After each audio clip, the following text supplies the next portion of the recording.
பேச. தம்பி என்ன என்ன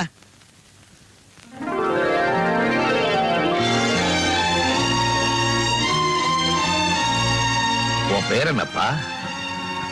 ராஜா. உங்க அப்பா அம்மா உனக்கு நல்ல பேரா தான் வச்சிருக்காங்க. உன்னுடைய நல்ல குணத்துக்கு உண்மையிலேயே நீ ராஜா தான். போயிட்டோம். சொந்த கிளிதான் தேடும் இந்த பறவை கண்டு